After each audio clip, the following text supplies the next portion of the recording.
और आज मायावती ने ये जो स्टेटमेंट दिया ब्राह्मणों को अपनी तरफ रिझाने के लिए, इसमें कुछ दम है या फिर ये कम्युनिटी बीजेपी के साथ जिस तरह ताकत से खड़ी रही है फिर खड़ी रहेगी?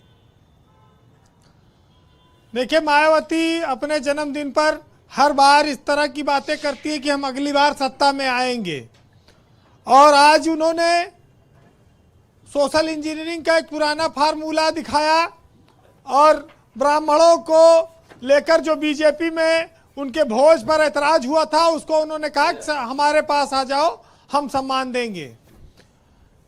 देखिए, मायावती के साथ समस्या इस बात की है कि वो उत्तर प्रदेश की सियासत में एक तीसरा कोण हुआ करती थी, लेकिन उनका वो कोण समाप्त हो गया।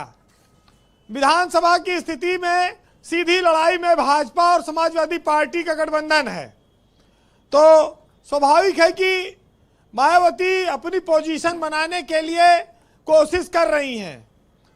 लोकसभा चुनाव में 2024 में उनका वोट बैंक घट गया, दलित उनसे अलग हो गया और वो कांग्रेस और सपा गठबंधन के साथ चला गया। मायावती बहुत नुकसान में है और काफी लंबे समय से वो सत्ता में नहीं है। आप ये देखिए कि मायावती जिस पार्टी के रिवाइवल की बात कर रही है दोबारा से, उनके पास सतीश चंद्र मिश्रा को छोड़कर कोई बड़ा चेहरा पार्टी में नहीं बचा है। एक जमाना था जब बाबू सिंह कुशवाहा, नसीमुद्दीन सिद्दीकी, स्वामी प्रसाद मौर्य, इंद्रजीत सरोज, ब्रजेश पाठक, नंद गोपाल गुप्ता नंदी,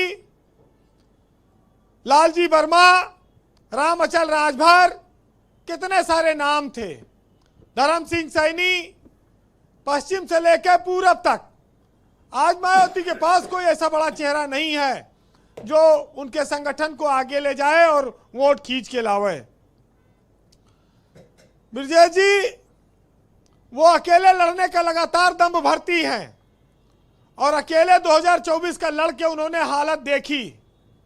जब गठबंधन में थी तब क्या थी और आज क्या है। लेकिन एक बात समझ में नहीं आती है कि यह गेस्ट हाउस कांड 2019 से पहले हुआ था कि उसके बाद हुआ है, क्योंकि मायावती ने आज गेस्ट हाउस कांड की बात की है, लेकिन उसके बाद उससे पहले 2019 में वो समाजवादी पार्टी के साथ गठबंधन में रही हैं। देखिए कि मायावती अगर गेस्ट हाउस कांड का उपयोग सिर्फ अपनी राजनीतिक फायदे के लिए उसकी चर्चा करती हैं तो अब इसका कोई बहुत ज्यादा असर होने वाला नहीं है। और आप ये कह सकते हैं कि सियासत की बाजी उनके हाथ से बहुत पहले फिसल चुकी थी। वो एक विधानसभा सीट पर आ चुकी हैं और दलित वर्ग में भी उनको चुनौती देने के लिए चंद्रशेखर तैयार हो चुके हैं जी। और मायावती की जो बीजेपी के साथ लुका छिपी है ना, इसने उनका बड़ा नुकसान किया है। और जो दलित समाज पढ़ा लिखा वर्ग है वो दलित समाज को और अपने साथ जोड़कर इसीलिए लोकसभा चुनाव में वो इंडिया गठबंधन की ओर लेकर चला गया जी। वो इस लुका छिपी से मायावती के निराश है। बाकी आप खुद को जिंदा रखने के लिए कोशिशें करते रहिए, कोई रोक नहीं है, लेकिन जब आपके बारे में ये चर्चा हो जाए कि आप डर गए हैं, आप ब्राह्मणों की व्यवस्था पर तो बोलते हैं लेकिन दलितों के ऊपर होने वाले अत्याचार पर आप नहीं जाते उनके यहां मिलने, तो राजनीतिक दल ऐसे कैसे चलेंगे? ऐसे कैसे आपको जन समर्थन मिलेगा? मायावती के लिए ये राहें बड़ी कठिन हैं जी। जो 2029 में सरकार बनने की बात कर रहे हैं लोग, क्योंकि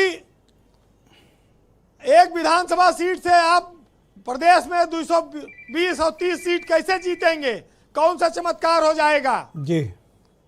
बहुत सारी चीजें सवाल हैं जिनका जवाब नहीं है किसी के जी, पास। किसी दिन विस्तृत इस पर चर्चा करेंगे। माहौल बनाते रहिए जी, किसी दिन विस्तृत चर्चा करेंगे जी। आज थोड़ा वक्त का भी अभाव है। मायावती ने बाटी चोखा रेस्टोरेंट को फेमस कर दिया, वह इतना जान लीजिए आज है ना? बाटी चोखा खाने वालों को। तो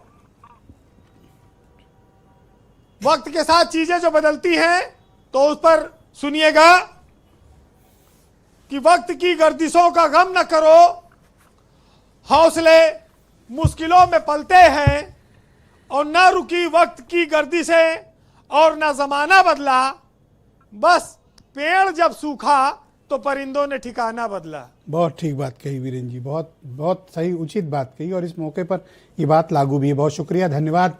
ग्राउंड जीरो से अपना फीडबैक, ओपिनियन और पॉलिटिकल ऑब्जर्वेशन हम तक पहुंचाएं।